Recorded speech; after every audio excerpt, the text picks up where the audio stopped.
Ici Radio Taïwan International. Tout de suite, Meg Wang vous propose l'émission Retour à la source. Bonjour à tous. Dans les zones interdidales de la côte sud-ouest de Taïwan vivent une toute petite plante minuscule qui s'appelle Halophila beckeri, une espèce d'herbe marine. En fait, ces herbiers marins, c'est-à-dire des prairies constituées des herbes marines, sont importants non seulement pour la séquestration du carbone, mais également pour l'accueil des petits invertébrés.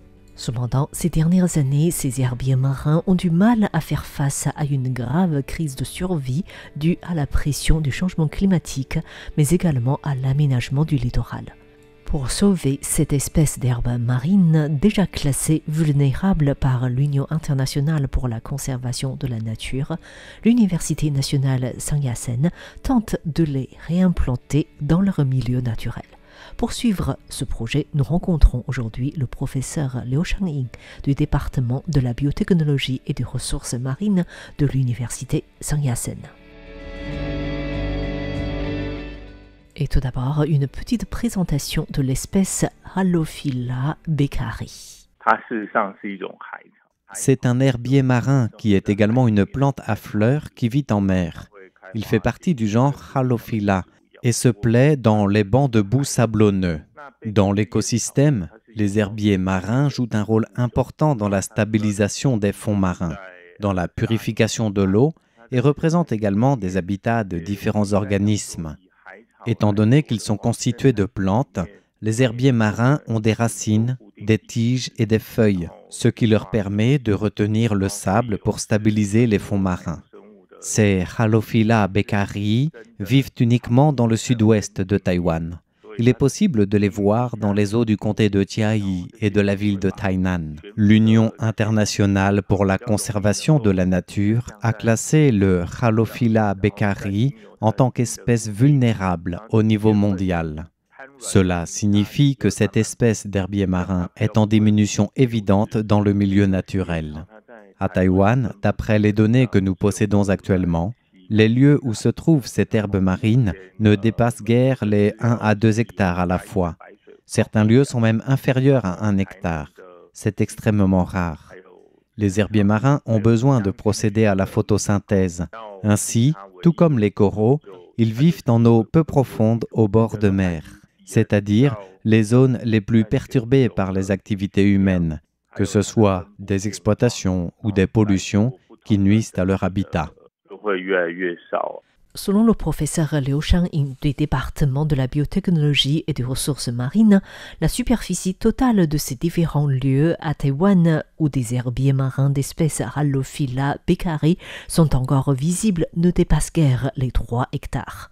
L'équipe de recherche de l'Université nationale Sun Yat-sen s'appuie sur des expériences internationales en matière de restauration corallienne pour agir conformément au concept de pépinière, prélevant des échantillons pour des replantations à petite échelle. Parallèlement, l'équipe procède à un suivi de la diversité génétique et de la santé physiologique ainsi qu'à une analyse des facteurs environnementaux afin d'établir une norme de réintroduction adaptée aux conditions climatiques et topographiques de Taïwan. Les chercheurs du département de la biotechnologie et des ressources marines de l'Université Sun Yat-sen ne sont pas seuls dans ce projet. Nous faisons partie d'un programme respectant les critères ESG, c'est-à-dire environnement, social et gouvernance, principalement soutenu par la compagnie d'assurance vie Nanshan. Cette coopération est possible grâce à la plateforme ESG mise en place par l'administration de la protection océanique. Sur cette plateforme, les chercheurs publient leurs programmes et leurs exigences et les entreprises qui souhaitent se lancer dans les programmes ESG peuvent y trouver des projets appropriés. Les entreprises peuvent alors ensuite contacter les équipes de chercheurs pour discuter de la mise en place possible ou non d'une coopération. Actuellement, l'une des clés de réussite des projets de protection environnementale est la participation des habitants locaux d'un lieu donné.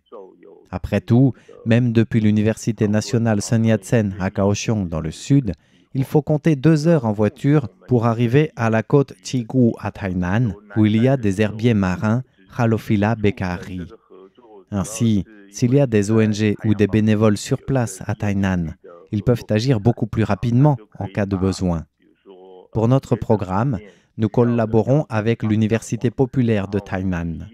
Nous sommes en train de discuter avec l'école élémentaire Guangfu, qui se trouve juste à côté de la côte, pour les inviter à rejoindre notre programme. L'un des défis techniques qui résident dans ce programme de réintroduction de Rhalophylla beccarii concerne la grande sensibilité des herbiers marins dans leur environnement, notamment la profondeur de l'eau, la lumière, les sédiments ou la vitesse des courants et la salinité, autant de facteurs qui influencent leur survie et leur croissance. C'est pourquoi l'équipe a choisi le site de îlot numéro 6 à Tainan, dans le sud-ouest de Taïwan. Le professeur Liu Shang-ying nous explique le choix du îlot numéro 6 à Tigou. Nous participons déjà à des projets de recherche de l'administration de la protection océanique depuis 2 ans. Dans ce cadre, nous avons tenté des programmes de réintroduction et de développement des herbiers marins dans les récifs coralliens. Or, d'après nos essais, nous nous sommes rendus compte que dans le milieu marin naturel de Taïwan, l'influence des vagues est extrêmement importante. Le travail de la réintroduction des herbiers peine ainsi à rencontrer le succès. L'îlot numéro 6 se trouve dans un lieu plus fermé. Pour vous donner une idée, on peut imaginer un marais salant, c'est-à-dire que ce n'est pas une zone directement bordée par la mer, mais une zone plus reculée et indirectement reliée à la mer. L'environnement y est plus stable, sans trop d'influence de catastrophes naturelles ou des activités humaines. Après tout, pour la réintroduction des herbiers marins, il faut que le lieu soit stable, faute de quoi, ils risquent de partir dès qu'il y aura un typhon en été. C'est pour cette raison que nous avons sélectionné l'îlot numéro 6 pour conduire notre projet. Bien avant tout, nous avions mené des expériences à petite échelle, et le milieu ciblé se prête bien à notre programme. En plus, c'est une zone qui est moins fréquentée par les humains. Après tout, il y a beaucoup plus d'activités humaines dans les zones intertidales. Cela signifie que les touristes pourraient piétiner facilement les herbiers marins replantés. Le site îlot numéro 6, avec son fond sableux et vaseux, un courant d'eau doux, un ensoleillement modéré et une faible interférence humaine, devient idéal pour le programme de réintroduction d'herbes Rhalophylla beccarii. Lorsque nous avons mené des expériences, nous avons déjà constaté la présence d'herbiers marins d'autres espèces dans le bassin aménagé dans la zone de l'îlot numéro 6. Mais il n'y avait pas de Rhalophylla beccarii. En réalité, cette dernière plante a une caractéristique très intéressante. Elle peut être exposée à l'air au moment de la marée basse. C'est l'une des rares espèces d'herbiers marins qui ne meurt pas sans être protégée par l'eau de mer. Cela signifie qu'elle n'a pas besoin d'un habitat très profond. C'est également pour cette raison que d'autres espèces d'herbiers marins ne vivent pas dans les zones peu profondes dans la zone de l'îlot numéro 6. Nous utilisons ainsi cet espace pour réintroduire les Rhalophylla beccarii. Ainsi, autour du bassin, nous avons installé des filets. Imaginons que nous installions des filets de 9 mètres de long et que nous créons des espaces carrés de 1 mètre sur 1 mètre. Et nous avons installé ensuite des herbiers marins Rhalophylla beccarii dans un carré sur 2. Il ne faut pas planter dans tous les carrés puisque cette espèce d'herbier marin se reproduit de manière asexuée. Cette tige souterraine se développe donc très rapidement. Nous y retournons régulièrement pour suivre l'évolution des plantes. Ces plantes sont extrêmement petites. Leurs feuilles mesurent à peine 1 cm, voire 1,5 cm.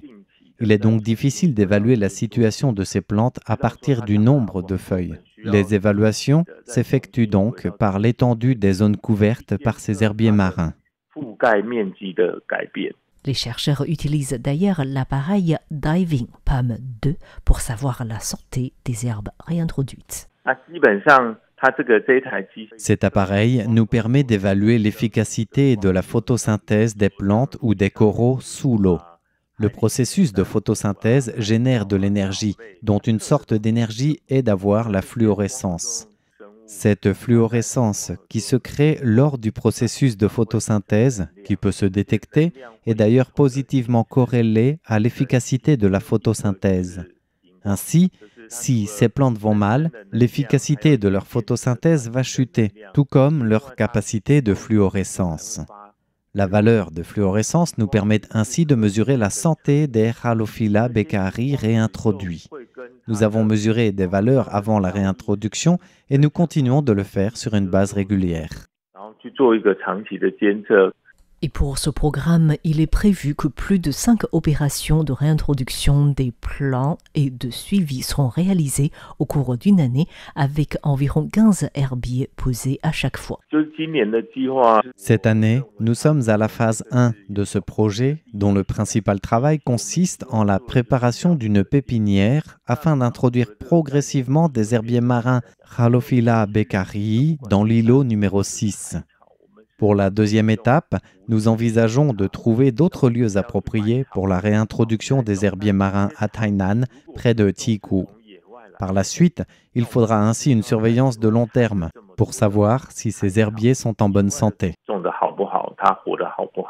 Ce programme de réintroduction réalisé par une coopération entre le monde universitaire et industriel est non seulement un modèle de collaboration en matière de l'environnement, il permet également de favoriser à l'avenir la réintroduction d'autres espèces d'herbes marines avec des collectes de données de suivi à long terme, ce qui permet également l'élaboration des politiques futures et le travail de l'éducation. Merci à tous de votre écoute, c'était Meguan pour RTI.